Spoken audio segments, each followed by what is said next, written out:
Hey friends, welcome back to Faith to Impact. I just realized today that that sounds really good, doesn't it? Welcome back to Faith to Impact. Like it rhymes and it's all good to go. So just real quick, wanted to remind everybody too. So what I do here is I go live. We talk about faith, we talk about family, we talk about impact and talk about, those things because that's really how we can truly make a difference in the world and how we can be really fulfilled. And so what I do is I go live on social media. So right now I'm on Clubhouse, looks like 2 Facebook platforms, and then also on YouTube. And so then what I do is I take that audio and I put it on the podcast as well. And so anyways, just wanted to let everybody know about that. So there's a lot of ways to catch the show if you're interested. And I'm excited in the future to have potentially a better schedule. Just sometimes my schedule, changes a little bit. So I had a lot of things going on this morning. Work, started earlier. And so I had some, had to rearrange some things there, but we're here. Super excited to be here and excited to be able to dive into this topic today about why it's so important to be a light to those around you. And so what I want to do is share 2 quick stories with you of something that really has made a difference for me, and it's really helped me to realize, hey, I need to do this so that I can be an influence on other people. And obviously, I believe in that, and I know that's important. But it's just something I was thinking about that I thought I'd share with you. And so the first story is from one of my coworkers. So one of my coworkers, she mentioned that she really has this goal of getting to 100 push-ups at one time, right? Being able to lay down on the floor and do 100 push-ups in a row, which I think is so cool. I don't know how we got on the topic. It was kind of one of those things before a meeting. And I think I'd actually mentioned something and kind of kicked off this conversation. And then she ended up talking about how she's been doing push-ups. And so right now she can do 25 at a time. Oh, that's really cool. And, then she's like, yeah, I want to be able to do 100. I was like, oh, is that 100 at a time or broken up? And because recently I've been doing 100 every day, well, on and off. But I would separate them into doing 25 at a time or doing 30 or something like that. But she's like, no, I want to do 100 at a time. And I was like, whoa, that's so cool. I love that. And so it's interesting because then a couple of days later, I'm thinking about what she said that she was going to do. And all of a sudden I'm inspired by her, goal and by something that she's doing. And so I'm thinking, this is really cool. I want to do that too. So the last couple of days I've started saying, okay, I'm usually doing at least 100 a day anyways, but let's do it, so I can increase the amount that I can do at a time, because right now it's 25 to 30, sometimes 30 is a little bit hard to do in a row. And so I'm thinking, hey, well, this is a great way for me to be able to go and do that. And so I'm thinking, yeah, let's do that. Let's go ahead and do that. And that's what I've started to do. And so I'm really excited to be able to get to that point where I can do 100 in a row. And I don't know exactly how long that's going to take and what that's going to be. But to me, the important thing here is that, I had a coworker that was really excited about doing something, and hearing about what she's doing inspired me to do it. And so that's the same with you, that, there's something that maybe you see what someone else is doing that helps inspire you. But the flip side too, you can be an inspiration to others. So another quick story is when we were living in Texas, we were in Austin, Texas, North Austin. So shout out to all the Texans out there. We love Texas, and we did leave Texas, so don't hate us, for doing that. But we'll definitely be coming back at least to visit. I think we'll probably be sticking around here in St. George because we like it. But definitely Texas is amazing. And so we were there up in North Austin, and we actually had just moved to a town called Pflugerville. So PFL is the first part of that. And so I remember when we were first moving there, we saw that on the map. We're like, Pflugerville? What are our kids going to say? Pflugerville? And we're and we're not kind of joking around about it. But then, it turns out we're actually living in Pflugerville, which is hilarious. And so we're in Pflugerville.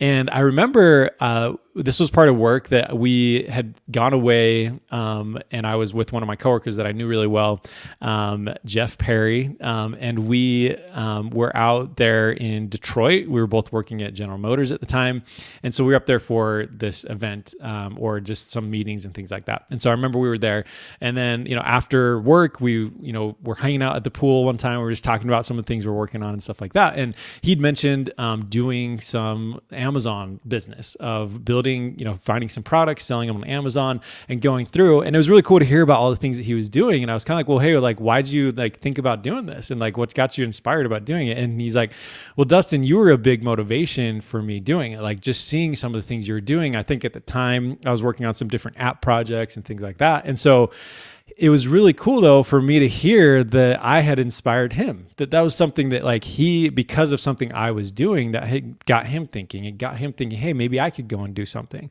And so just that's what I want you to remember, is that you can be that light to others. And you should be, if you believe in God, you have faith, then that's something that you can be strong and be able to stand up and really have a better life because of your faith, and then be able to show others how they can have a better life too. And whether that's in faith or whether that's in something totally different, it could be in your family, it could be in many different ways. But I just want you to know that that's why it's so important to be a light to the world, is so that you can inspire and uplift others. And that's part of the reason for this show, is I really want to continue to uplift and inspire people all over the world to be able to make a difference, right? I want them to be true to their, to your faith. I want you to do that. I want you to be closer to your family and you to be making the impact that you feel called to make. And the one thing I do want to point out with this is I know that it can be difficult when you feel like you need to be a light to the world, when you feel like when you mess up that like, oh no, I'm letting everybody down.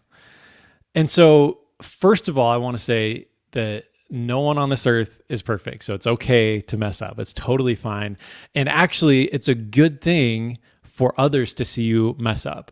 Because the thing is, there might be other people that look at you and they see that, like, maybe they don't know you super well, but they feel like that you are just perfect. You're always happy. You're always doing great things. And they don't see every day. They don't see some of the struggles that you might be going through. And so sometimes it can be hard when you know that they see some of those harder times.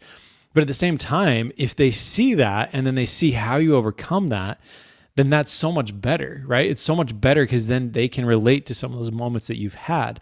And so I just want to also say that, hey, don't feel like you have to be perfect. Just continue to share your light and continue to do the best that you can, and you'll continue to change lives and to continue to make a difference in multiple ways in any way that you can. And so I'm really just grateful for this concept of being a light to the world, and I really do feel like it's super important. Because it allows us to give hope and inspiration to other people. And what I think is really interesting about all of this is just the fact that sometimes it's as simple as just seeing that someone else is doing something that you're able to then make an impact on them, right? Just, again, with these examples that I shared today of, hearing my coworker, of just hearing that she wanted to do that. She didn't come convince me. We didn't talk about all these different things. It was basically, I just heard her in a conversation. It wasn't even just with me. It was with a group of people that's what she wanted to do. And that to me inspired me. And it was a similar thing, with Jeff, as I feel like, we talked about it some, but it wasn't like I was, convincing him or going and telling him, but like him hearing some of the things I was working on inspired him to go and do that. And so I just think that's a really cool concept, that it's sometimes as simple as that. Sometimes just that tweak, that simple thought, that simple thing that you hear or you see, it can be that big source of motivation. And so I'm really grateful for that. And I encourage you to continue to see how you can be a light to the world and how you can look to others for that light as well. Keep an open mind about how other people are doing things, because sometimes we're just held back because of that belief. And maybe just because we don't even have the idea, right? Like I hadn't thought about doing 100 push-ups in a row. And so it just wasn't something I really ever thought about. But then when I heard someone else that talked about it and then they were excited about it, and got me thinking, maybe I should do that too. And so that's something that I'm excited about doing now, right? Because of that. And so again, it doesn't have to be that complicated, but really you can be a light in such a simple way as well. So I appreciate you tuning in. Excited to be able to talk to you tomorrow. I did want to say as well, really quick, that we, May 24th is the big, Faith to Impact mini summit, which is going to be so much fun. I can't wait for you to come to that and be able to hear 5 amazing speakers. This time I'm going to kick it off because I want to really introduce the whole idea behind this. But I also want to, remind you of, May 17th, or let you know about that May 17th, I'll be having an awesome announcement, which will open up registration for this mini summit. Where we're going to be talking about faith, family, and impact as usual, and how we can be able to grow in those ways. And so I'm excited for Monday. So mark your calendars for May 17th for an awesome announcement there too. So anyways, thanks so much for tuning in, and I'll catch you tomorrow.